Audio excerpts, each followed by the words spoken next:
hubiera leído ya el libro, y que nos pudiera aportar y nos pudiera contar algo en relación a la obra. Rafael hace, esto digo lo juntamos hace poco, pero hace menos de un mes, me llama y me dice, leí la obra de Federico, en el mismo día Fede mandó lo que era la foto y justito vinieron las Jornadas Nacionales de Derecho Civil en Mendoza. Yo estuve con Fulvio y la idea era, sí, hagamos la actividad, presentemos el libro de Federico. Pero bueno, ¿quién iba a hablar del libro de Federico? A Rafael le tocó este tema, ¿sí? Hablar después de Fulvio y hablar del libro. No de leer el libro, sino de hablar del libro. Bueno. Yo para eso no voy a ser tan elocuente como Fulvio. Yo escribí lo que iba a decir porque era mucho más sencillo. Nada, buenas tardes a todos. En realidad, en principio quiero agradecerte a vos, Silvina, que la que más trabajó para estar acá. Así que gracias. Gracias por dejarnos participar con el instituto. Nosotros somos fans del derecho del consumidor, así que somos fans. Y de defensa de la competencia. Sí, de defensa de la competencia de los mercados. Es un poco largo el nombre, sí, pero bueno, es abarcativo.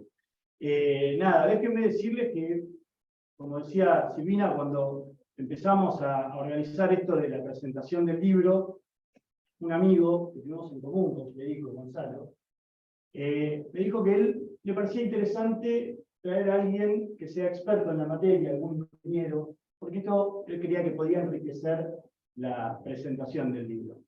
Yo confío mucho en el criterio de Gonzalo y quizá hubiese sido una buena idea, pero sin embargo, más allá de la claridad conceptual con la que habló Fulvio recién y que nos permite introducir en el tema, yo encontré otras cuestiones, en mi mirada de simple lector, que me parecía que había que resaltar porque eran las que caracterizan la obra de Federico. Cuando empezamos a leer este libro fascinante, nos damos cuenta que precisamente el título refleja la causa fin del libro. ¿Sí? Esto lo que dice ahí, los desafíos que tenemos jurídicos y sociales. Federico nos embarca, y se embarca él, mejor dicho, en la tarea de explicarnos la intrincada esencia y la complejidad técnica del Bitcoin, sin que tengamos que preocuparnos por poseer conocimientos previos sobre la materia, sin tener que preocuparnos por leer otras obras primero, para después llegar a comprender el desarrollo de la cuestión. Simplemente, con todo lo complejo que resulta ser simple en estas cuestiones, nos toma de la mano y nos conduce por un camino introductorio, donde no le da miedo a Federico desarrollar de manera clara, concisa y muy gráfica todas las cuestiones que nos resultarán útiles refrescar para alcanzar primero el entendimiento del Bitcoin, esto de qué es el Bitcoin, cómo funciona el Bitcoin, cuál es el objetivo para el que se creó, y después el desarrollo, y por último todas las implicancias sociales en general y jurídicas en particular. La Real Academia Española define al ego como aquel que tiene falta de comprensión de ciencia o de conocimiento. También los abogados que estamos acá hoy, los contadores, o sea, un escribano, cualquier profesional, podemos ser legos en una materia, y de hecho, creo que muchos de nosotros somos legos. Yo me animo a decirles lo mismo que le dije a Federico la primera vez que hablé del libro. Es un libro escrito para legos, para aquel que no entiende nada del tema y puede empezar a entender el tema. Para nosotros, abogados, contadores, o cualquier tipo de profesional que estamos totalmente lejos de nuestro expertise y que resultamos analfabetos en esta materia, nos encontramos frente a un fenómeno social, económico y tecnológico que no tiene precedentes, y en consecuencia requerimos de todas las herramientas para enfrentar los cambios que ese fenómeno produce y va a seguir produciendo en nuestros entornos sociales y en nuestros hábitats profesionales. Para lograr el objetivo, Federico se propone primero un breve paseo por la historia del dinero y de la moneda, esencial para la cuestión porque, como veremos, el Bitcoin pretende ser moneda, efectivo, cash, con todas las características que en el libro él describe, con su pretensión privatista, pensada no solo para su entorno natural, que es el mundo virtual, sino también, y como vamos a ver, para el mundo que conocemos como el real. Al mismo tiempo nos acerca a definiciones que resultan ventajosas y muy refrescantes, muy necesarias para poder empezar a vislumbrar las circunstancias y las causas que dieron lugar al nacimiento del Bitcoin. Después, siguiendo ese espíritu pedagógico que tiene Federico y que todos los que lo vimos dar clase alguna vez le conocemos, nos ingresa en el ámbito de la filosofía y la ideología que motorizaron la creación del Bitcoin. Desnuda la génesis y las intenciones más allá de la coyuntura y las vicisitudes, que como cualquier fenómeno global atraviesa y seguramente va a seguir atravesando.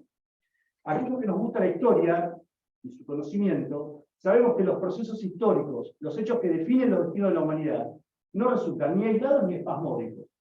Por el contrario, son la consecuencia de movimientos filosóficos que responden a los pensamientos que empiezan a interrumpir en un momento histórico determinado y que comienzan a germinar y actuar como conductores de una sociedad que exige nuevas respuestas a nuevas inquietudes. Así, Federico nos muestra que el Bitcoin no escapó a esta lógica y nos enseña que el nacimiento de la concepción filosófica e ideológica que no reconoce límites analógicos, ni geográficos, ni culturales, y mucho menos los que imponen instituciones que a quienes pensaron y crearon el Bitcoin les resultan vetustas, lentas, anticuadas, y sobre todo una consecuencia de política deshumanizada, alejada y distorsiva de la nueva realidad en la que vivimos los seres humanos, y que entienden será la que gobierna un mañana no tan lejano. Federico nos permite entender el fundamento que da lugar al nacimiento del Bitcoin como una herramienta útil para mantener el anonimato en el mundo donde parece que la privacidad murió bajo el pretexto de la seguridad de sus habitantes, del resguardo de los bienes y de otros tantos subterfugios. En un mundo que ha superado por mucho aquella fantasía orwelliana y el riguroso control de antiguas tiranías ni siquiera se atrevieron a soñar. Como una herramienta contra el monopolio estatal del dinero, así nace el Bitcoin, así se sueña el Bitcoin, nos enseña Federico, que en todos los casos ha resultado lesiva y defectuosa, ¿sí? La manipulación del Estado del dinero para ellos. Pero que a la vez también se reconoce alejada de aquel mote del anarcocapitalismo, que tanto le imprime. ¿Se trata acaso del Bitcoin de dinero, de una moneda nacida para el entorno digital, pero también para el mundo que viviremos más allá o más acá, que pretende no dejar rastros como si pagáramos una compra con billete de papel moneda, que desea que su valor no dependa o fluctúe bajo las decisiones de gobiernos corruptos o con intereses alejados de intereses humanos, como una respuesta filosófica a una era agotada y otra por venir? ¿Es el Bitcoin una consecuencia de un movimiento más humanista, más centrado en el ser humano como tal, y menos en este como un sujeto o como un animal de consumo que habita la sociedad líquida, en el decir de Bauman? Esas son algunas de las interrogantes que también se plantean en esta obra de lectura obligada. Entendida la génesis y planteadas las cuestiones mencionadas, resta a lo largo de la obra entender qué es el Bitcoin y cómo funciona. Para eso Federico, otra vez echa mano de su pedagogía necesaria y vital en este tema, y sortea todos los tecnicismos innecesarios y ostentosos, para ayudarnos así a comprender de qué se trata el blockchain, el hash, la criptominería, la criptografía, el uso de fuerza bruta, y un montón de expresiones y conceptos con los que en poco tiempo, gracias a la habilidad que él tiene, nos vamos a encontrar familiarizados. Ya entrados en la naturaleza jurídica del Bitcoin, Federico empieza a desentrañar las cuestiones más destacadas en la materia jurídica. Ahí se encarga de ocuparse minuciosa y detalladamente de cada uno de estos asuntos. Los analiza, los revisa, los despieza con voracidad y luego con precisión quirúrgica vuelve a ensamblarlos con ayuda analógica. Hay una técnica jurídica impecable y nos devuelve entonces conclusiones brillantes que disipan las dudas planteadas, pero también dejan espacio para la crítica y el planteo de otros interrogantes que seguramente vamos a poder resolver con las herramientas que brinda el libro. El libro, a la vieja usanza de los manuales de derecho, para mí debería estar dividido en dos partes. Una general hasta el capítulo 17, ¿no? Y una especial a partir del capítulo 18, donde Federico empieza a ver si se puede contratar en Bitcoin, si los Bitcoins son embargables, más allá del congelamiento de los criptoactivos en billeteras virtuales como hoy lo conocemos, si pueden utilizarse como aporte de los socios a una sociedad, las cuestiones relativas al derecho sucesorio, entre un montón de cosas más. Para mí, un párrafo aparte merece el capítulo 17, que nos invita a descubrir si el Bitcoin es dinero, si es moneda, y ahí se analizan situaciones que hoy son sumamente relevantes, y que tienen que ver, por ejemplo, con las obligaciones en moneda extranjera, y que tienen que ver con el uso del dólar MEP en sentencias judiciales, entre otros asuntos que hoy son destacados. Para terminar, el anexo documental que nos regala en el libro Federico es sumamente interesante y enriquecedor, con información no solamente nacional, sino también internacional, y no solamente por las soluciones que aporta, sino porque nos demuestra que, como decía el indio Solari, este punto llegó hace rato. La obra, nada, para terminar ya, la obra en la totalidad, para mí no solo se convierte en una pieza esencial para nuestra tarea, para entender el futuro que se aproxima, sino además para entender las cuestiones que hoy se debaten en nuestra profesión y en muchísimas otras. Cuestiones que aparecen hoy en nuestros estudios jurídicos, en los despachos tribunalicios, en las oficinas contables y en las administraciones de las empresas. Cuestiones que tenemos la responsabilidad de entender primero para solucionar después, conforme la manda de nuestro compromiso con las herramientas y la solvencia técnica suficientes para permitir a nuestros clientes y, por qué no, a los justiciables, arribar a esa justa composición de los conflictos. Pero además, es una obra súper amigable, comprensible, didáctica y muy placentera, que con gusto puedo decir que a mí me inspira a compartirla con todos ustedes que son colegas y amigos. Yo no puedo evitar, para terminar la tentación, a riesgo de spoilearles el final del libro, una parte de las conclusiones que hace Federico. Dice Federico: esta obra no pretende más que ser el puntapié inicial de múltiples y enriquecedores debates, que de seguro serán más lúcidos, eso dice él, que nos permitan aprender, reflexionar y, en síntesis, generar el conocimiento colectivo que nos permita arribar a un marco regulatorio o no, tal vez termine siendo esa la conclusión, que en definitiva brinde las herramientas necesarias para generar un mundo centrado en el ser humano y, en cuanto a este terruño, un proyecto de país productivo e inclusivo. Tengo que agregar, como simple lector que fui, que vaya que sí me lo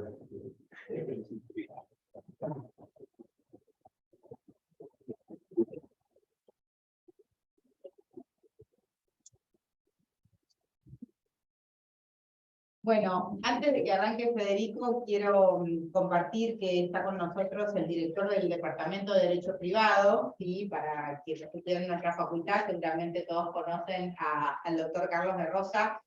Carlos tiene un compromiso con una clase y bueno, nos está acompañando en esta actividad y quiere, en nombre del Departamento de Derecho Privado de esta facultad, darte unas palabras. Bueno, buenas tardes. Yo tengo un aprecio especial por Federico. En alguna época fue alumno mío y hoy es un gran profesional. A quien fue su profesor circunstancial lo llena de orgullo en este caso. Y por supuesto que como director del departamento o del área de Derecho Civil o Privado, también me siento orgulloso que Federico egresado de esta facultad e integre el plantel docente. Todos quisiéramos que nuestros circunstanciales alumnos o quienes vienen detrás sigan este camino, porque de alguna manera honran lo que es la naturaleza del hombre, que es la evolución. Yo recuerdo, a propósito de las palabras de Fulvio y de acá el doctor, hasta hace no muchos años discutíamos si la moneda extranjera era dinero y si las hipotecas podían pactarse en moneda extranjera, en dólares, hasta que llegó la convertibilidad y nos disipó algunas dudas. Bueno, esto del Bitcoin y de esta nueva realidad hubiera sido algo impensado para, no ya la generación de nuestros maestros, el doctor Casó, el doctor Trigo de Presa, no quiero remontarme más atrás, pero bueno, también para la mía. Entonces, ver todo esto, de alguna manera nos sorprende, pero también nos da mucha alegría que docentes como Federico hayan sabido recoger el guante y estén a la altura de lo que debe ser el derecho, que es estar siempre, no detrás, sino acompañando la evolución. Así que muchas gracias.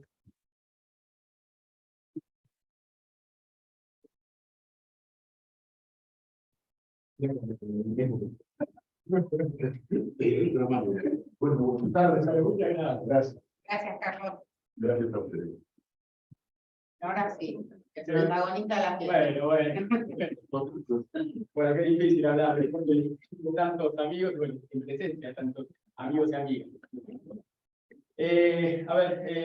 Bueno, en primer lugar quiero agradecer obviamente a mi familia, porque la verdad que estamos reunidos acá es por la paciencia que me tienen, así que gracias Adi, gracias Alfon, y gracias a Katy, que hoy no pudo venir.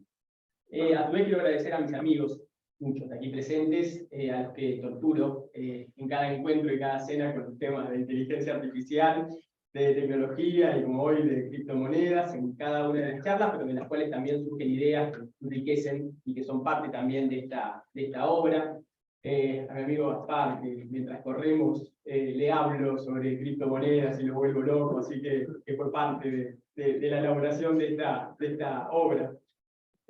A los integrantes de ese think tank que es Asado Artificial, con Lola, Elvis, Damián, Laura, Lon y muchos más, donde dimos los primeros debates sobre este tema.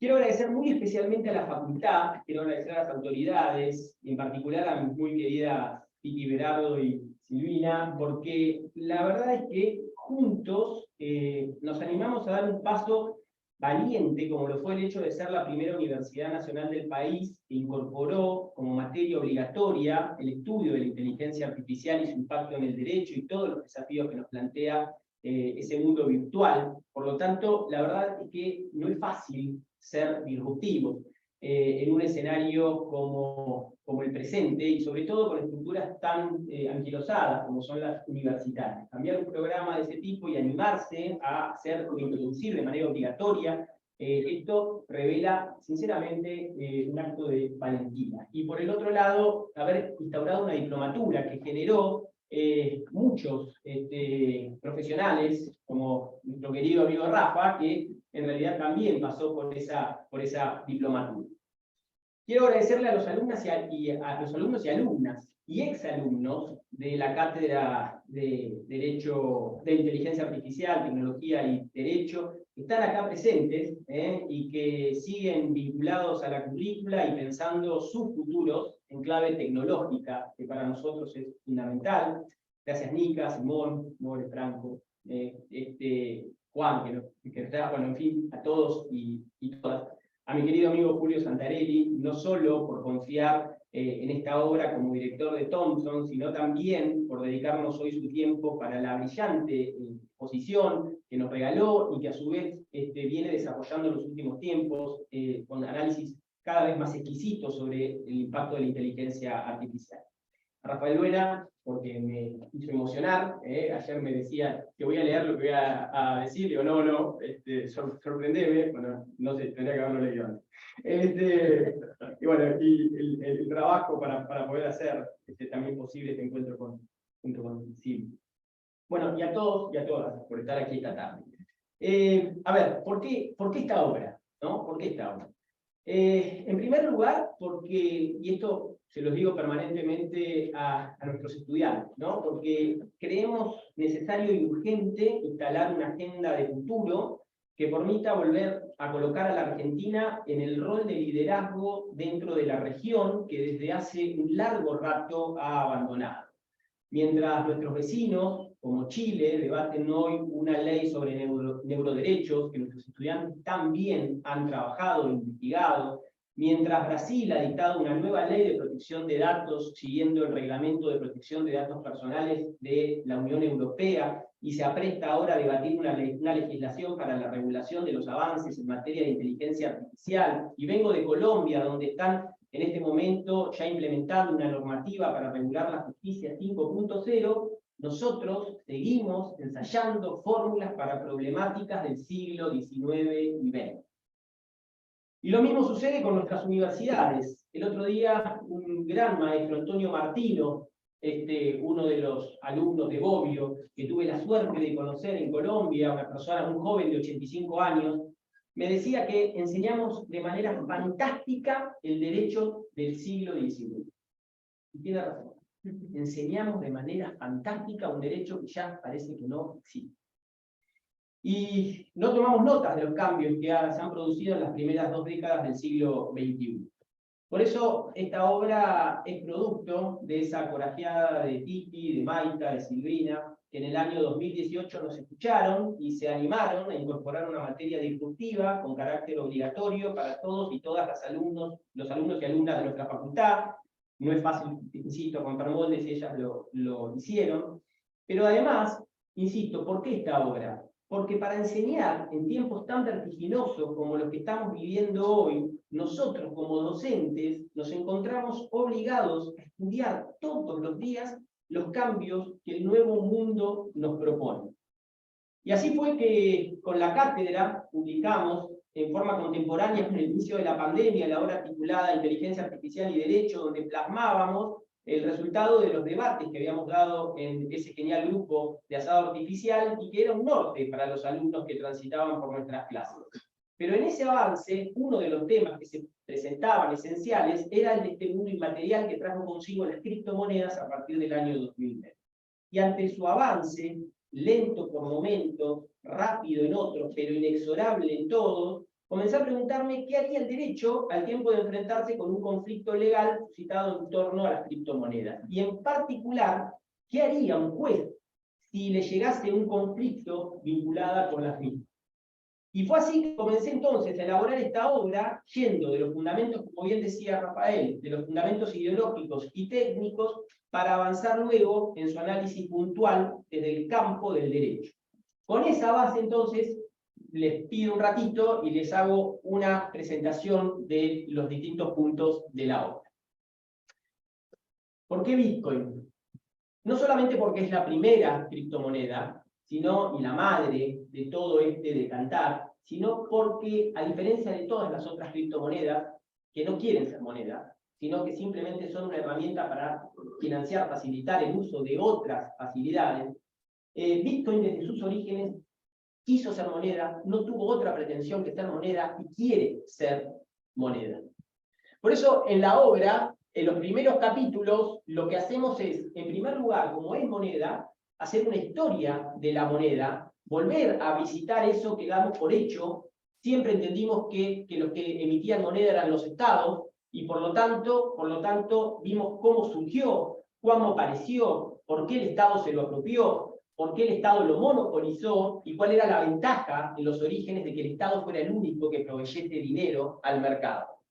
En segundo lugar, avanzamos en torno a, bueno, cómo se crea el concepto de que hay un curso legal para la moneda. ¿Por qué en algún momento se dijo que solamente la ley decía que era dinero y que no era dinero? Luego, bueno, empezamos a trabajar con Hayek, porque Hayek, más allá de lo controversial que sea, en su obra La desnacionalización del dinero, lo que él plantea es una ruptura en la década del 70 del siglo pasado de los conceptos que todos teníamos aprendido, que era justamente que el dinero lo emitían nada más que los estados. Y él plantea en ese momento la posibilidad de que los privados sean quienes puedan emitir moneda. Perdón, y quiero agradecer a la doctora Barrao, ¿sí?, que está acá presente, ¿no? Porque es no solamente la titular de la cátedra de sociedades, por la cual trabajamos mucho, sino que además yo la quiero mucho porque, bueno, de toda la vida. Así que hago el paréntesis y sigo, perdón.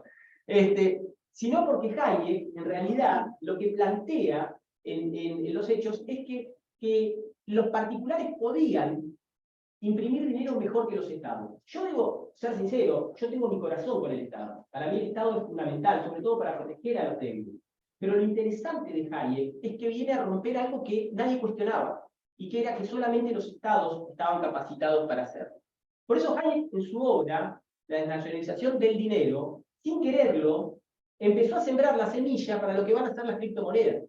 Porque hoy tenemos casi 3.000, para algunos 10.000, para otros 15.000 criptomonedas, porque cada uno de nosotros puede hoy emitir tokens, gracias no a Bitcoin, sino gracias a Ethereum, y en base a eso, cualquiera de nosotros hoy puede tener una moneda a su nombre.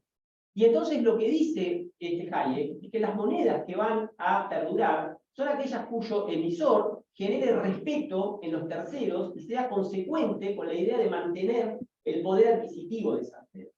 Y entonces, en ese escenario que Hayek plantea, bueno, lo que él decía en esa época era impracticable por una cuestión fundamental. En su momento no había el avance de la inmaterialidad a través de las computadoras. La única manera de imprimir dinero era haciendo billetes físicos. Y billetes físicos era absolutamente costoso, con lo cual no había nadie con capacidad, aún desde el ámbito privado, para emitir billetes que tuvieran la misma seguridad que los billetes que venía haciendo el Estado por su lado.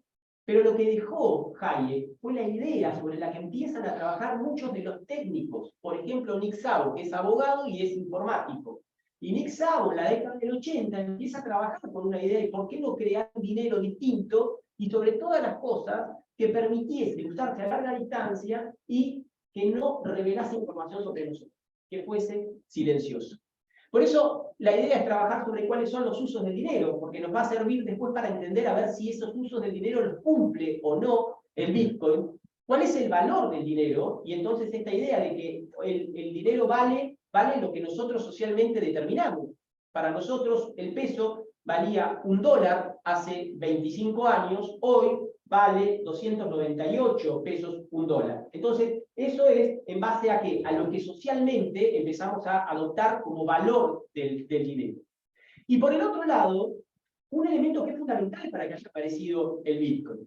Y es en ese capítulo 8 donde trabajamos que la aparición a finales del siglo XX del dinero electrónico.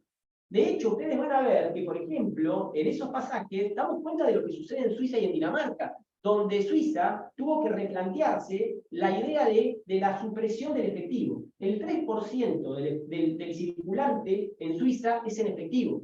Y entonces, un día se les apagaron todas las máquinas y se le paró la economía, se le paró el PBI. Entonces se dieron cuenta de que no podían confiar todo a un dinero virtual. Ahora, lo que sí permitió esto es que todos nosotros hoy en día ya el efectivo lo usemos para los negocios muy chiquititos, para las operaciones muy chiquitas, pero para el resto usamos billeteras virtuales, usamos código QR, es decir, nos hemos amigado con la idea de la desmaterialización del dinero. Por eso el siglo XXI lo que tiene en ese capítulo también es cuál era la proyección que hacían los estados. ¿Qué querían los estados con el dinero electrónico? Lo que querían era que en algún momento desapareciese el físico y entonces nadie pudiese ir a los bancos a retirarlos a esos fondos. Entonces, como si no lo podemos sacar, lo que los estados quieren es, por lo general, cuando hay tasa de interés negativa, es que nosotros salgamos a gastarlo. Pero si es físico, la gente lo que hace es sacarlo, comprar moneda dura y atesorarlo. Si desaparece el dinero físico, no lo podemos sacar más. Entonces piensen esto, por dejar la plata empezamos a perder. Entonces, como vemos que estamos perdiendo, cuando nos dan tasa negativa, lo que querían los estados era que saliéramos a gastarlo, a comprar bienes para reactivar la economía. En esa idea les aparece la competencia, que es esta idea, una vez que superamos esto, con la aparición de las criptomonedas privadas. Nick Szabo en la década del 90, ahí vamos a desarrollar todos los avances que hubo en su momento, y después una cronología de las ideologías que dan base a la aparición del Bitcoin. Les han pasado por la cátedra, ya lo saben, pero en los hechos, en realidad siempre usamos esta fórmula. ¿Por qué? Porque en realidad lo primero que tuvimos fue la aparición del mundo virtual, y en el mundo virtual lo que reclamaban los autores es que en el mundo virtual los estados no tienen nada que hacer. Y esto para el derecho es un gran problema. ¿Por qué? Porque las empresas entienden que en el mundo virtual no hay nada que los estados puedan hacer, porque no tienen jurisdicción, porque el mundo virtual no tiene fronteras. Entonces, al no haber fronteras, el derecho no nos sirve para ellos, y por lo tanto nadie puede venir a decirles qué es lo que tienen que hacer. Esa es la primera ideología de este sistema, y esto es disruptivo para el derecho. Nosotros no nos damos cuenta que seguimos aplicando un derecho que tiene límites geográficos, algunas convenciones internacionales, pero estas nuevas generaciones se mueven en una plataforma en la que no hay más estas divisiones. Y por lo tanto, ellos se valen de eso como herramienta. En segundo lugar, la idea del criptoanarquismo, pero una idea de criptoanarquismo pensada en el hecho de no permitirle al Estado que recopile datos de los... Entonces, lo que se busca es que a través de la criptografía las operaciones se hagan anónimas. Y entonces el criptoanarquismo lo que planteaba era, bueno, tenemos que hacer silenciosas las operaciones para que nadie deje cada uno de sus rastros. En tercer lugar, la idea del software libre. Nadie tiene por qué ser dueño del software y tiene que ser compartido. Y entonces no hay empresas titulares de los mismos. En cuarto lugar, lo que planteaba Hayek, el dinero no estatal, es decir, la posibilidad de un dinero privado. El dinero electrónico que nos trajo el fin de siglo. Todo eso sumado nos da esto, que es la aparición del Bitcoin. El Bitcoin es la síntesis de todas esas corrientes. Por eso lo que bien decía Rafa, la historia es la decantación de conocimientos que sumados en algún momento producen un resultado, y ese resultado es Bitcoin.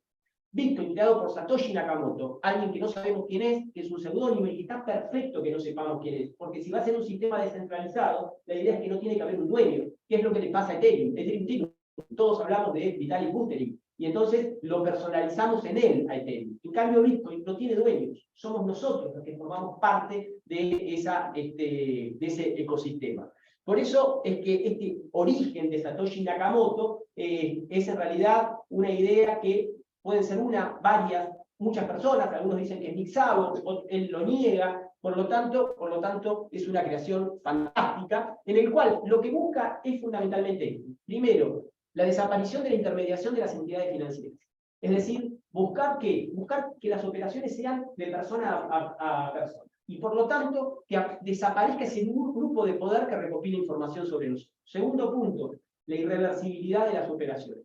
Hoy, ninguna operación que hacemos, ninguna compra que hacemos es irreversible. Todos sabemos que cuando llega el resumen de la tarjeta de crédito y hay una operación que no hicimos, la denunciamos. Ahora, eso tiene un costo. Alguien paga eso que nosotros como consumidores negamos haber consumido. ¿Y quién es el comerciante? Por eso el comerciante se basa en la confianza. Necesita pedirnos un documento, necesita saber quién somos, necesita pedirnos un número de teléfono para ubicarnos posteriormente. ¿Por qué? Porque si le hacen la reversión, pierde. Y eso es lo que genera, son más costos de transacción. Entonces, lo que dice en ese paper, Satoshi Nakamoto, es que tenemos que buscar un sistema que sea irreversible. El tercer punto, bueno, justamente lo que decíamos, el tema de buscar la irreversibilidad. Y todo eso lo logra blockchain. Y acá, bien decía Rafael, en realidad lo que uno hace es leer otros autores, y yo tuve la suerte de encontrarme con un autor español que se llama González Meneses, que era un escribano que en el año 2015 empezó a estudiar cómo funcionaba blockchain. Y lo que hizo fue tratar de traducir a nuestro lenguaje de los operadores y las operadoras del derecho para tratar de explicar cómo funciona Bitcoin.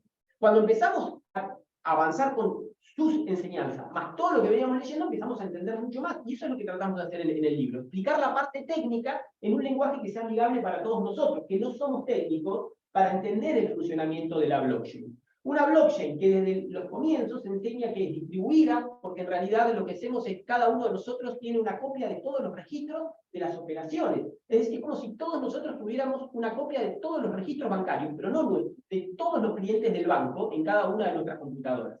Y entonces yo supiese lo que tiene Ariel en su registro, lo que tiene Nika en su cuenta, y cada uno de nosotros. La diferencia es que en ese caso todos sabemos los nombres de cada uno de nosotros. Lo que hace este sistema es nos da una copia a cada uno, pero anónima. Nosotros no sabemos quién es esa persona porque es simplemente un hash, como bien decía Fulvio hoy. Es simplemente una clave alfanumérica y por lo tanto, en principio, no podríamos saber quién es esa persona. Es inviolable, ¿sí? Y por el otro lado, no tiene límites geográficos. Ustedes piensen, el otro día me causaba gracia porque cuando uno salía del país todavía le siguen preguntando si uno lleva $10.000 encima. Entonces yo decía, yo llevo un Bitcoin acá, llevo $20.000. ¿Tengo que declararlo o no tengo que declararlo? ¿Estoy violando la ley argentina o no la estoy violando la ley argentina? Porque estoy saliendo con más plata que la que me autorizarían. Con lo cual, esto nos empieza a plantear que el derecho nos queda viejo para este tipo de situaciones. Porque muchos de los que están acá hoy tienen aquí en su wallet un montón de plata que la pueden hacer en efectivo o la pueden transformar en efectivo y que está cotizada en moneda extranjera. Por eso esta idea de que no haya intermediarios, que se hagan operaciones en un tiempo muy reducido. Piensen ustedes, para hacer una transacción, hoy un exportador tiene que esperar por lo menos, ¿sí? 72-96 horas para la acreditación de los fondos, si tiene suerte, a través de la intervención de 3 entidades financieras en el mundo, por lo menos con los bancos corresponsales y con el sistema de validación. Aquí hacemos la operación a lo sumo 1 hora con Bitcoin, ¿sí? Si nos queremos quedar tranquilos. 1 hora es lo que tarda en certificar que la operación quedó registrada dentro de la blockchain. Y segundo, sin límite.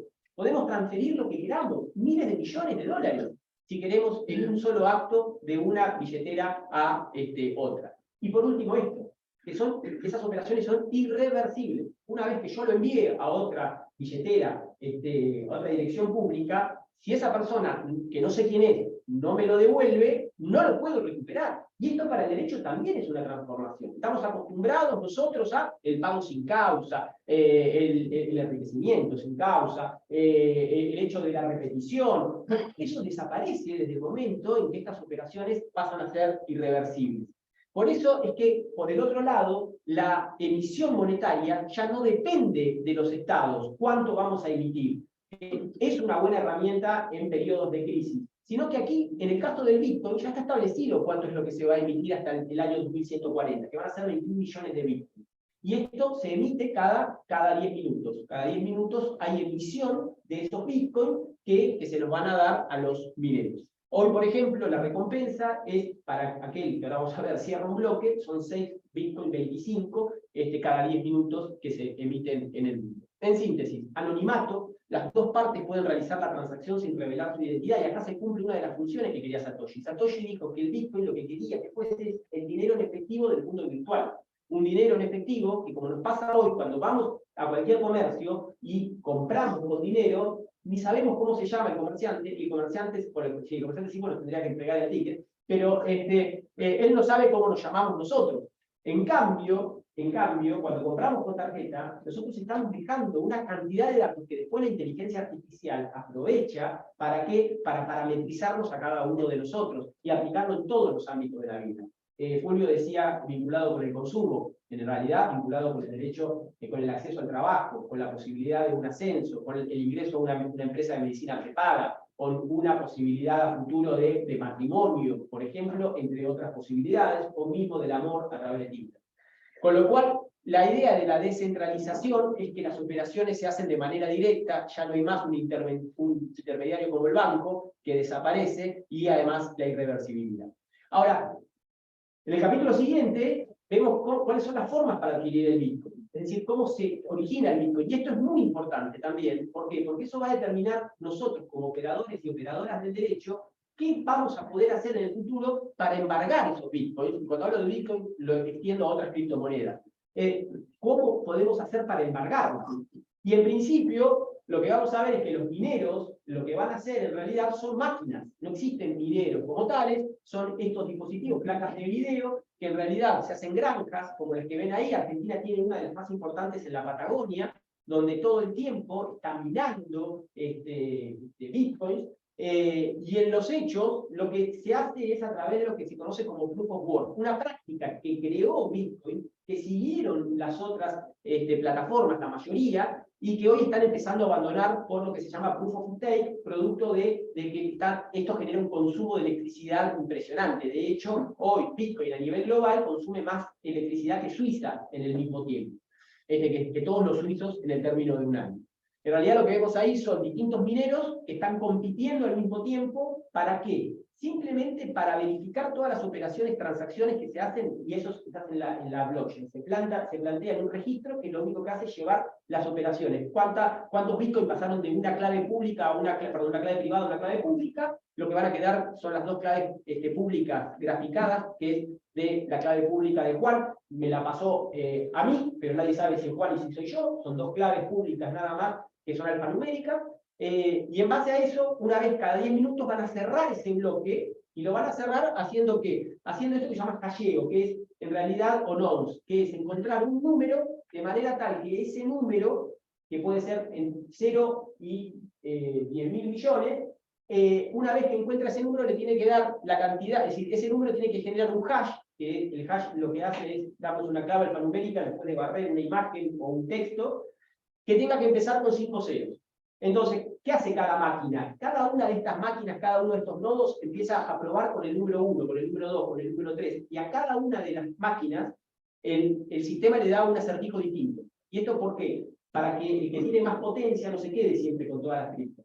Entonces, yo capaz que tengo una sola placa de video, y a mí en este caso, para cerrar el bloque, me tocó el número 1. Puse el 1 y me dio los 5 ceros del hash. En cambio, a la máquina más potente le dio el número 340.405. Entonces, en ese sistema empiezan a competir cada 10 minutos todos los nodos para cerrarlos.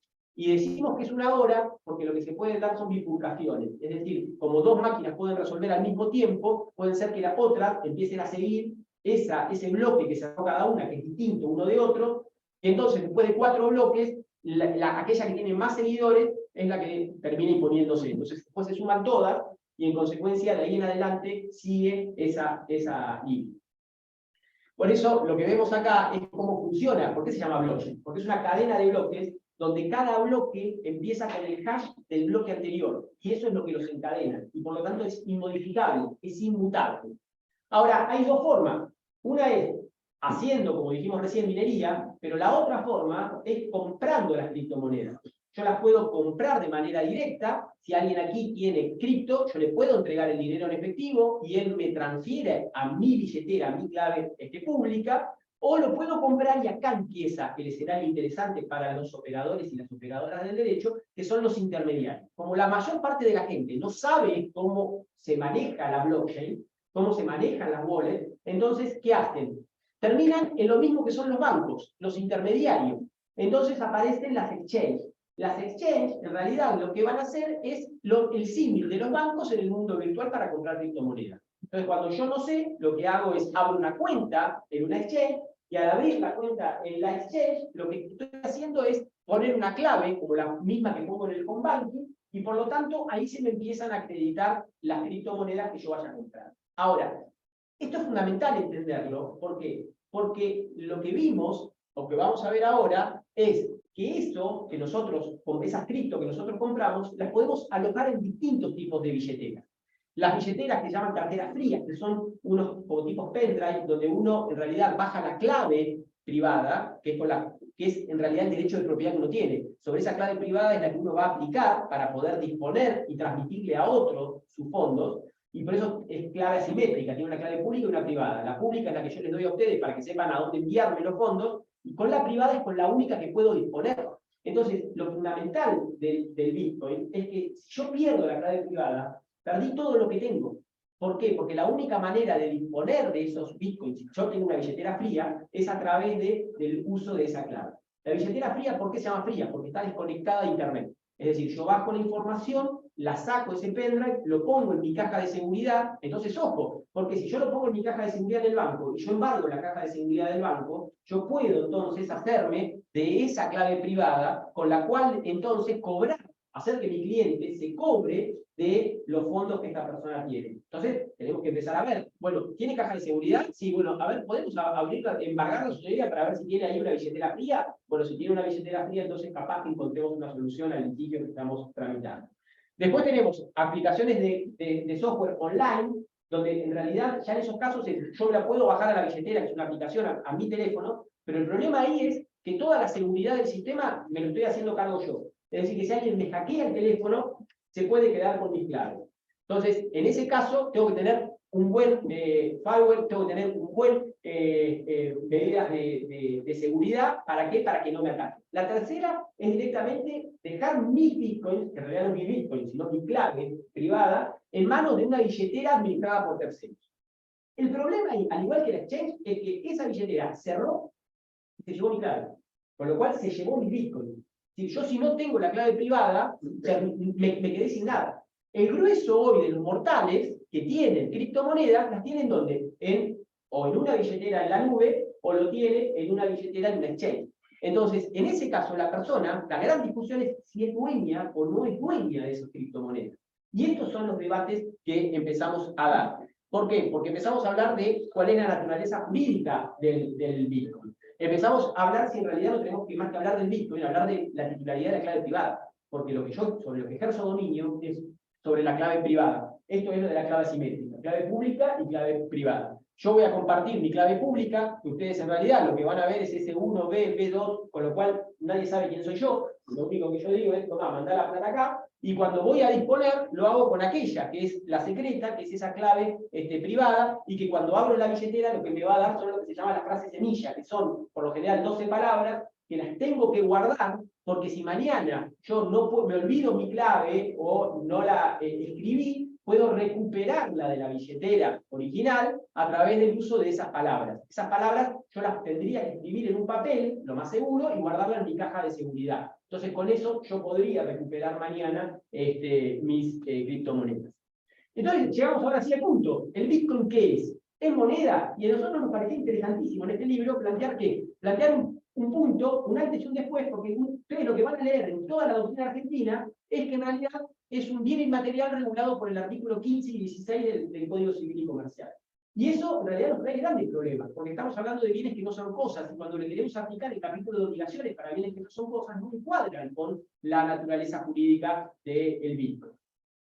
Pero para nosotros hay un hecho fundamental que hace que hay que estudiar el Bitcoin separado del resto de las criptomonedas. Y esto lo que intentamos hacer es facilitarle mañana el trabajo al Poder Judicial a la hora de que un juez tenga que resolver. ¿Por qué? Porque en realidad Bitcoin es la única criptomoneda que podríamos decir que encuadra como moneda extranjera. ¿Por qué? Porque es la única que tiene curso legal. Y el artículo 30 de la Carta Orgánica del Banco Central dice que va a reconocer solamente aquellas monedas que en algún otro país tengan curso legal. Y el Bitcoin es la única criptomoneda que desde el año 2021, y ahí está como anexo la ley que lo crea en El Salvador, es la única que tiene curso legal. En El Salvador hay dos monedas con curso legal, el dólar y el Bitcoin. Entonces, desde que el Bitcoin es moneda con curso legal, para nosotros pasaría a ser el equivalente al dólar, cosa que no serían las otras criptomonedas. Entonces, para nuestro derecho ya eso implica un cambio importante desde septiembre del año 2021. Y entonces, claro, lo que dijimos es, bueno, a ver, si es un equivalente a la moneda extranjera, analicemos cómo se regula en nuestro país, con los fatídicos artículos 764 y 765 del Código Civil y Comercial, las obligaciones en moneda extranjera. Y entonces lo que hicimos ahí fue un análisis de toda la jurisprudencia que se viene dando respecto a cómo se liquidan las obligaciones contraídas en dólares, si es renunciable, porque si yo voy a contratar en Bitcoin con el 765, ¿me puedo desobligar entregando pesos? Bueno, toda esta doctrina es importante para decir que la jurisprudencia dice que es un derecho renunciable. Y ahí nos preguntamos, ¿es renunciable en una relación de consumo? Y entonces ahí vemos algunos precedentes que dicen que en ese caso no sería renunciable la posibilidad de pagar en pesos una obligación en dólares. Y ahí analizamos la ventaja del Bitcoin con relación al dólar. ¿Por qué? Porque hoy el dólar, en algunos casos, se obliga a pagar a la cotización oficial más el 35, en otro a la cotización oficial más el 35 más el 25, en otras se obliga a liquidar al dólar MEP, en otras se obliga a liquidar en base a... Entonces tenemos tal abanico que el Bitcoin lo que nos trae es una solución. ¿Cuál? El Bitcoin se cotiza al valor del dólar MEP.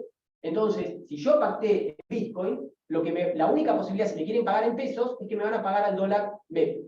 Entonces, eso me da un diferencial. ¿Cuál es el problema del Bitcoin? Que valía 68.000 hace un año y ahora vale 20.000.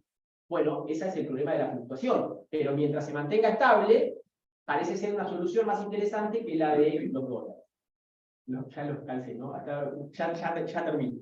Y entonces la pregunta es si se puede pactar un contrato en Bitcoin. Y obviamente, lo que no está prohibido está permitido, pero además, si lo consideramos moneda extranjera, es lo mismo que haber contratado en dólares. Y vemos ya que en la Argentina las operaciones se están haciendo de esta manera. Ya se están haciendo operaciones con Bitcoin. En realidad, se convierten a algo que no sería moneda extranjera, que son las monedas estables, stablecoins, como es USDT, que tiene una paridad de 1 a 1 con el dólar, en algunos casos artificial, algorítmica, en otros casos por respaldo. Y en ese caso, lo que se hace es que las dos partes, ya hoy las escrituras se hacen de esta manera, en realidad vienen las dos partes, las dos constituyen en una misma exchange, constituyen su cuenta, entonces aquella que la transferencia se hace rápido. ¿Por qué? Porque en las exchanges nunca hay asiento en la blockchain. Es decir, si yo hago una transferencia de una persona a otra de manera directa, eso se asienta en la blockchain. Pero si en realidad estoy poniendo por arriba una exchange que lo único que hace es asentar cuánto yo tengo, pero ella tiene la clave privada, lo único que hace es un asiento de cuánto pasó de una cuenta a la otra. Entonces la operación se hace rápido, el escribano deja constancia de que se han pasado tantos bitcoins o tantos USDT de una cuenta a la otra, y la operación se cierra en pocos minutos, dejando en claro que no hay que llevar efectivo, ni mucho menos encima. Por eso ya se compraron departamentos y se pagaron con Bitcoin, y se vendió el primer auto 0 kilómetro el año pasado con criptomonedas. Se pueden embargar los Bitcoins, y entonces acá otra vez, la importancia de entender si yo tengo una billetera propia, o si yo tengo una billetera que me la provee un tercero, como puede ser una exchange o una billetera en la nube. Si es una exchange o una billetera en la nube, en ese caso la clave privada la tiene la empresa. Por lo tanto, nosotros podríamos ordenarle a esa empresa el embargo de las criptomonedas que yo tenga alojadas en esa exchange. Y esto es importante para el diario acontecer. Y ahí se explica cuáles son los mecanismos que deberíamos utilizar para poder emplear. Y la pregunta entonces es, ¿cuál es la naturaleza jurídica del contrato que hacemos con la exchange? ¿Es un contrato de depósito como hacemos con los bancos cuando le depositamos nuestros fondos que nosotros creemos que son nuestros, pero de momento que están en el banco, en realidad son del banco? Lo único que hace es ejecutar órdenes nuestras, pero si el banco cierra la persiana, nosotros somos acreedores bibliografarios. Entonces, por lo tanto, la idea es, bueno, esto es lo mismo con un exchange, y acá es fundamental el tema del estudio de los términos y condiciones. ¿Por qué? Porque vamos a ver más adelante que en realidad los términos y condiciones pueden determinar que no sea depósito, que no se declare, sino que sea un contrato fiduciario, donde en realidad ellos son fiduciarios, administradores fiduciarios, que tienen el dominio fiduciario de esas criptomonedas, y esto va a tener implicancias importantísimas para determinar quién es el titular de esa clave privada. Después nos preguntamos si se puede pagar salario con Bitcoin. ¿Y eso por qué? Porque para nosotros, hace años, y siempre hemos charlado con el especialista en la materia, con Damián, en los asados virtuales, el hecho de que todos nuestros jóvenes que hoy trabajan en sistemas están cobrando en cripto. ¿Por qué? Porque no quieren cobrar en moneda argentina. Y no quieren cobrar en dólares porque si los tienen que traer al país, los tienen que liquidar como los productores agropecuarios a el dólar de 158. Entonces, hoy tenemos jóvenes ricos, porque son ricos, pero que para la AFIP son pobres o inexistentes, y que no pueden justificar los ingresos cuantiosos que tienen, porque no les conviene liquidar a esa moneda. Entonces aparecieron las criptocuevas. Es decir, las cuevas que antes cobraban en dólares, ahora están en cripto por dinero. Y entonces esto nos está haciendo perder como país. Primero, tenemos una fuga de cerebros, y eso lo tratamos en la obra. Es una gran preocupación. A nosotros se nos están yendo los chicos sin irse. Es decir, ahora sí es fuga de cerebros. Porque era la fuga de los jóvenes, ahora es la fuga de los cerebros. Los chicos están acá, pero los cerebros están trabajando para empresas en el exterior. Los tenemos en la casa de al lado, pero produciendo riqueza para Estados Unidos. Entonces, si nosotros no entendemos que tenemos que dar herramientas, además para las empresas locales que no pueden competir. ¿Por qué? Porque cuando le quieren pagar, le tienen que pagar según el régimen argentino. Y cuando el trabajador le dice, bueno, pero pagame con cripto, nuestra ley de contrato de trabajo dice que solamente el 20% se puede pagar con una moneda distinta a el dinero en pesos. Entonces, lo que decimos en el libro es, hay un proyecto de ley que no fue tratado, establecía que la posibilidad de que se pudiera pagar en criptomonedas, porque no nos pasa solo a nosotros. A Chile le está pasando la aparición de los criptosalarios, a Colombia le aparecen los criptosalarios, y nosotros, estados, nos volvemos cada vez más pobres, porque si a los jóvenes se les diese una herramienta para tributar con un dólar más alto, automáticamente lo declararía. Entonces, estas son cosas que tenemos que planificar, sobre todo si queremos ser estadistas. Los políticos argentinos, en vez de seguir debatiendo cosas del pasado, tendrían que estar debatiendo estas cosas para cambiar el futuro. Se pueden hacer aportes de Bitcoin en sociedades. Y acá es muy interesante, ¿por qué? Porque uno de los problemas que tienen los aportes en sociedades, perdón María, adelante tú que decir esto, pero digo, en realidad el problema es que tienen que ser bienes susceptibles de ejecución forzada. Y el problema es que si yo lo tengo en mi wallet y la sociedad abre una wallet propia, no sería embargable por terceros, porque no se sabría cuál es esa billetera o dónde están los fondos. Entonces no serían bienes susceptibles de ejecución forzada. Salvo que se cree una suerte de banco oficial en el cual las propias sociedades aporten ahí sus bitcoins, y entonces de esa manera serían embargables, por lo menos en el comienzo, si es que empezamos a pensar en una banca argentina distinta, una banca para este tiempo futuro, y eso es lo que planteamos un poco en el libro. Y cuando nosotros terminamos y mandamos a impresión el libro, empezaron a aparecer, porque nosotros decíamos, esto va a aparecer en la justicia argentina, y ya pasó. A una joven, hace poco tiempo, estaba en un bar, le roban el teléfono, y en el teléfono tenía 14 criptomonedas, 14 tipos de criptomonedas. Su teléfono no valía los $1000 del teléfono, valía casi $150.000 en criptomonedas. Y entonces tuvo la fortuna de que los que le robaron no conocían lo suficiente el funcionamiento del sistema, porque ella tenía todas las criptos alojadas en Binance. Es decir, ella le había confiado sus $150.000 a Binance, porque la clave privada la tenía Binance. Y entonces, cuando ella se da cuenta, en realidad antes, le envían al teléfono de respaldo, que era su pareja, le envían una clave haciéndose pasar por Samsung, diciendo que encontraron el teléfono y que activaran las claves para poder, el novio o la novia pone las claves pensando que está hablando con Samsung, y con eso entran en Binance y le cambian las claves, y por lo tanto, en una operación rápida, en vez de mandarlo fuera de la exchange, lo mandan a otra cuenta dentro del exchange. Y entonces, cuando ella se da cuenta, le avisa a Binance, y Binance congela esa nueva cuenta. Claro, pero ¿cómo? ¿No dijimos que eran irreversibles las operaciones? Bueno, en este caso sí, es reversible porque nunca salió de la billetera. Entonces, lo más gracioso es que cuando hace la denuncia penal, después que Binance ya lo había congelado, viene el Poder Judicial y dice, ojo Binance, detener y no deje mover los fondos, ya lo hicimos nosotros, le dice Binance. Y además se lo comunica por mail, porque no tiene dirección Binance, no existe, es una empresa del mundo virtual. Y entonces, lo que le dice es, lo congelamos. Bien, ahora, en un artículo reciente, de próxima aparición, lo que nosotros planteamos es, ¿qué problema para el juez? Porque en este caso, ¿qué hizo la justicia a pedido del fiscal? Que le devuelva en carácter de depositaria todas las criptomonedas a esta chica. Bien, ahora, si el juez dijese que es un embargo, por ejemplo, bien, yo embargo las criptomonedas, bárbaro. Primero, ¿sí? ¿Qué hago con, dónde los dejo? Primero decirle a Binance, primera posibilidad, Binance, congelarlo en medida de no innovar, déjalo ahí y no lo toques. Pero va a seguir a nombre del deudor. El deudor, cuando quiere ejecutar, lo va a cambiar. Esto siempre y cuando estemos hablando de una firma de primera línea. Pero si es una de estas que se está constituyendo en una isla paraíso fiscal, y por lo tanto, si le ponen unas cripto, libera, total, ¿qué le importa lo que le dijo un juez de un país que se llama Argentina, que está por ahí, en el sur, cerca de la Antártida? Entonces, en ese caso, si el juez dicta esa medida, la misma puede hasta ser inoficiosa. La segunda, ¿cuál es? Decirle al juez, ¿sí?, que sea Binance la depositaria, que abra una cuenta Binance a su nombre y que se quede con esa cripto. Y si Binance hace lo mismo, mañana cierra, el juez es responsable por haber dispuesto esos fondos y hay responsabilidad del Estado por el uso de esas criptomonedas. La tercera, decirle que abra una cuenta especial a nombre del juzgado.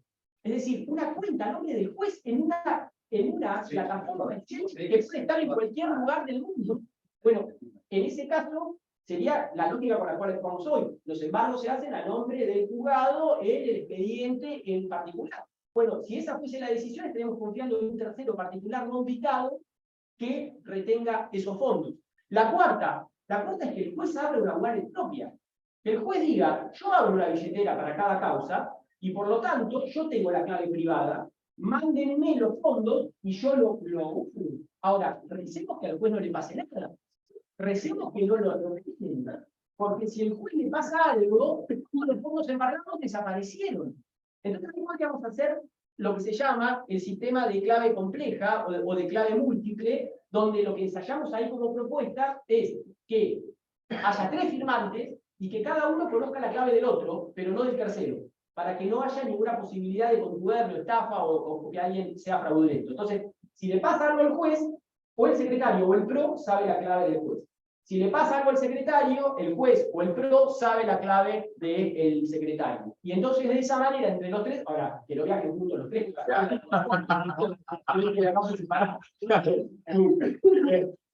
la quinta es ordenarle, como se hizo en esa causa penal, que devuelva las cripto a la persona que es, o ya sea el embargante, o en este caso, el que era el titular como depositario. Ahora, si el juez da esa orden y después en el proceso judicial o penal se descubre que la denuncia penal era falsa y esta persona que recibió el carácter de depositario se lo pasó a una wallet fría de ella, no recuperamos más la plata. Y el juez puede ser engañado tranquilamente. ¿Quién es responsable en ese caso? Ustedes me dirán, y bueno, la parte que engañó, sí, pero el juez de la orden de este tipo que no está regulada hoy en los códigos. Bueno, claro. Y entonces, la sexta, ¿cuál es? Lo que venimos proponiendo hace un tiempo. El Estado tiene que crear un banco de wallets públicas, un organismo específico que tenga, obviamente, medidas de seguridad expresas y que, por lo tanto, podamos abrir cuentas, por ejemplo, para hacer depósitos a la hora de constituir sociedades, para hacer embargos de cripto, y ahí el banco público tendría otra vez un gran negocio, porque podría administrar grandes fondos, que por ejemplo en el caso de Ethereum lo podría poner para minar dinero, para minar nuevos Ethereum, mientras el proceso sigue. Y somos inteligentes, Argentina puede ganar un montón de plata. El tema es que seguimos discutiendo la inflación del siglo XVIII. Responsabilidad civil de las exchanges. Bueno, ¿cuándo hay responsabilidad civil de las exchanges? Si puede haber limitación de la responsabilidad. ¿Y qué pasa con la quiebra o el concurso de las exchanges? Y ahí usamos dos casos que son paradigmáticos. Un caso es el caso BitGrail, resuelto por la justicia de Florencia, en Italia, donde se dijo que el contrato era un contrato de depósito. Y entonces, como era un contrato de depósito, todos los que habían dejado ahí su dinero perdieron y todos como videografaron. Y por el otro lado, el segundo caso, que es el caso Cryptopia, resuelto en Nueva Zelanda. Hago un paréntesis. Muchos de nosotros puede ser que estemos hoy dejando nuestras cripto en empresas que no sabemos dónde están ubicadas en el mundo. En este caso, la quiebra se hizo en Nueva Zelanda. Así que, si dejamos nuestro Bitcoin, vamos a tener que contratar un abogado en Nueva Zelanda, una abogada, para que vaya a presentarse en ese concurso que se resuelve con las estructuras tradicionales de la resolución. Cuando aquí tendría que haber una quiebra virtual, es decir, empezar a pensar en procedimientos judiciales virtuales para cuando hay muchos ciudadanos de distintos países vinculados a estas temáticas. En ese caso, la diferencia fue que los términos y condiciones decían que era un trust, que era un fideicomiso. Entonces, ¿quiénes perdieron? A los que les robaron las criptomonedas, pero los que no se llevaron su fondo sin tener que pasar por la quiebra. Esto no es un tema menor. De hecho, la Corte de Nueva Zelanda dice, lo que decidamos acá va a impactar al futuro. Por eso la preocupación de este libro. Porque si los jueces tienen que resolver a las apuradas, después de una ejecución, después de haber resuelto una quiebra, un conflicto societario, tienen que venir a decir esto, y dicen lo que se les ocurre rápido, el problema es que podemos estar matando un sistema que necesita de una consolidación a futuro. Por último, Bitcoin y derecho sucesorio. Si yo tengo criptomoneda, me río del sistema de orden público donde tenemos la legítima. Y es más, si ahora usamos para eso contratos inteligentes como el que nos permite Ethereum, directamente yo puedo decir que se conecte con el oráculo, que es el registro de las personas, y el día que se asiente mi fallecimiento, dispara a todos mis herederos, como yo haya querido determinar esos fondos, automáticamente y no tengo sucesión. Entonces, los contratos, los testamentos inteligentes, que es una de las cosas que se está empezando a trabajar, bueno, para nuestro ordenamiento sería ilegal. Pero si lo queremos dejar en un testamento, ¿cómo hacemos? Bueno, ahí tenemos una primera aproximación de un juzgado de San Martín, que a nuestro criterio plantea mal el tema, porque dice que nosotros tenemos que poner en la declaración de los bienes los bitcoins que dejamos, para lo cual hay que poner y escribir la clave privada. Es una locura. ¿Cómo le voy a dejar la clave privada en un expediente judicial? Por más que confíe en el juez y demás.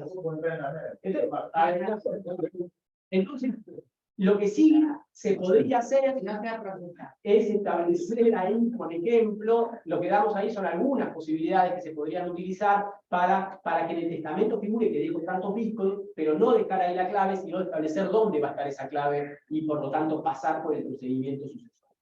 Por último, el advenimiento de un mundo nuevo. Bueno, ¿por qué decimos esto? Porque Estados Unidos, y esto se cierra un poco del anexo documental, Estados Unidos ha dictado, Biden este año, a comienzos de este año, una declaración donde le pide a todos sus organismos que empiecen a investigar el impacto de las criptomonedas dentro del sistema norteamericano. ¿Por qué? Porque tienen miedo de perder la posición geopolítica de dominio, porque el dólar, si deja de ser la moneda de cambio, directamente pierden la hegemonía que tienen hoy. Entonces, esto es un poco el cierre de la obra. Es una síntesis, es un poco lo que queríamos contarles. Hay mucha experiencia judicial ahí acumulada del derecho comparado, hay mucho debate que hemos dado durante todos estos años, y bueno, creo que es un buen acercamiento, como bien decía Rafa ahí al final. Obviamente esto va a ser superado por cada uno de los especialistas en cada rama del derecho. Jamás quisimos atribuir los conocimientos de otras áreas, pero sí dejarnos disparadores para que cada una de esas áreas dentro de nuestra alta casa de estudios y de las demás empiecen a mejorar, y sobre todo ustedes los jóvenes empiecen a construir un derecho que pueda moldarse a todos estos desafíos. Muchísimas gracias.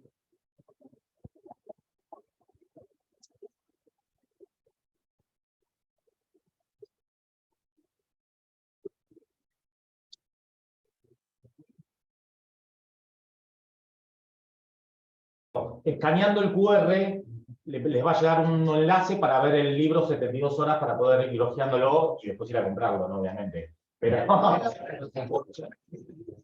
Porque ya de ley un 15% de descuento. Sí. ¿Me lo leí todo ustedes, viste? Contame no la parte. Esa es la posibilidad que nos da la editorial. También quiero aclarar que la editorial la semana que viene va a remitir 2 ejemplares, uno para la biblioteca de grado y otro para la biblioteca de posgrado, y que todos aquellos que quieran, que no lo puedan comprar el libro y que lo quieran consultar, en breve lo vamos a tener en la facultad. Bueno, muchas gracias a todos. Gracias.